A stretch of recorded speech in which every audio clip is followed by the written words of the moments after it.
द्यूतम पानम, तीसरा आता है कलयुग का निवास स्त्रिय, पर स्त्री के प्रति कुदृष्टि या पर पुरुष के प्रति कुदृष्टि। दृष्टि तो दृष्टि होती है, पर वो कुदृष्टि कब हो जाती है? जब आप ऑलरेडी एक के हैं और उसके बाद अन्य के प्रति आपकी भावना है, ये कुदृष्टि है। और इस कुदृष्टि को पाप माना गया है। इसलिए एकादशी व्रत, प्रदोष के व्रत, करवा चौथ के व्रत, मंगलवार के व्रत, सोमवार के व्रत, बृहस्पतिवार के व्रत और भी जो व्रत होते हैं, ये सब व्रत एक तरफ, और एक तरफ है पत्नी व्रत और पतिव्रत। हम एकादशी नहीं करते, हम एकादशी नहीं कर पाते, हम सोमवार का व्रत नहीं कर पाते। अपनी नहीं कह रहा हूं, मैं किसी की बता रहा हूं। हम बृहस्पतिवार का व्रत नहीं कर पाते, हमसे व्रत नहीं होता, पर हम अपने पति के अलावा किसी के प्रति कोई भाव नहीं रखते, एक पतिव्रत हैं। तो सारी एकादशियां आकर के आपको आशीष प्रदान कर देंगे। हम एक पत्नी व्रत हैं, तो सारे प्रदोष, सारी एकादशियों का जो फल मिलना चाहिए वो आपको मिल जाएगा। इससे बड़ा व्रत संसार में कोई है ही नहीं, सबसे बड़ा व्रत है। एक कथा आती है कि सूर्य उदय को कोई नहीं रोक सकता। कोई कितना भी बड़ा धनवान हो जाए, कोई कितना भी बड़ा, हमारी साइंस कितनी भी आगे चली जाए, ज्यादा से ज्यादा आर्टिफिशियल बादल बना देंगे, लेकिन सूर्य के प्रकाश को नहीं रोक सकते। पर उस सूर्य को भी उदय होने से रोकने की संभावना यदि किसी में है, तो वो एक पतिव्रता नारी में है। एक पतिव्रता नारी ने किसी महापुरुष को प्रणाम किया, तो महापुरुष ने पूछा, मैं भविष्य कथन करता हूं, कुछ पूछ लो। उन्होंने पूछा, मेरे पति दीर्घ आयु हूं, बस ये आशीर्वाद दे दो।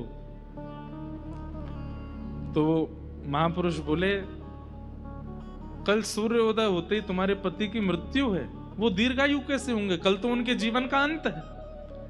जिस जन्म नक्षत्र में उनका जन्म हुआ और जिस प्रकार उनका पूरा जीवन है, उसके अनुसार तो कल सुबह सूर्य की पहली किरण पृथ्वी पर पड़ेगी और उनके प्राण चले जाएंगे। रोने लगी, बोले ऐसा मत कहिए, मैं पतिव्रता नारी हूं, अपने पति के बिना रह नहीं पाऊंगी। आचार्य चरण बोले, अब तो कुछ नहीं हो सकता, अब तो चंद घंटे शेष रह गए, सूर्योदय होगा और तुम्हारे पति चले जाएंगे।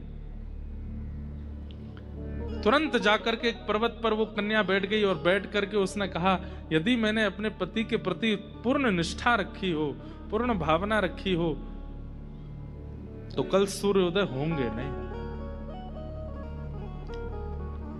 क्या बताएं महाराज, 7 दिन तक अंधेरा ही रहा पृथ्वी पर। पृथ्वी ने घूमना बंद कर दिया, वहीं स्थिर हो गई। 7 दिन में हाहाकार मच गया, वनस्पतियों में विष आने लगा, लोगों की मतियां भ्रमित होने लगी। सूर्य उदय न होने के कारण जलाशय में भूचाल आने लगा, समुद्र में उफान भरने लगे, प्रलयकालीन समुद्र प्रकट हो गया। सूर्य उदय नहीं होगा तो बहुत कुछ बिगड़ जाएगा संसार में। अंत तो गत्वा ब्रह्मा जी घबराए, इंद्र घबराए, शिव घबराए, सब घबरा करके ढूंढने लगे हो क्या रहा है। तब कहा कि एक पतिव्रता नारी संकल्प करके बैठी है कि मैं अपने पति के प्राण जाने नहीं दूंगी, और उनको किसी ने कह दिया कि सूर्य उदय होते ही प्राण जाएंगे, तो सूर्य उदय होने नहीं दे रहे। तब समस्त देवी देवता उनके सामने प्रकट हो गए, प्रकट होकर के कहा कि अरे देवी, ऐसा संकल्प मत कीजिए, इस तरफ को छोड़िए। उन्होंने वचन मांगा, बोले पहले वचन दीजिए कि सूर्योदय होते ही पति नहीं जाएंगे तो मैं उठूंगी। तब सब देवताओं ने विधि के विधान को बदल दिया, उनके जन्म नक्षत्र के अनुसार जो होना था उसको टाल दिया और कहा कि तुम्हारे पति के प्राण नहीं जाएंगे, तुम उठो। जैसे ही वो तब से उठी, सूर्योदय हुआ, पति जीवित थे। पतिव्रता नारी। और आप ये मत सोचना केवल माताओं को ही समझा रहे हो, पति इनको भी समझा जाओ।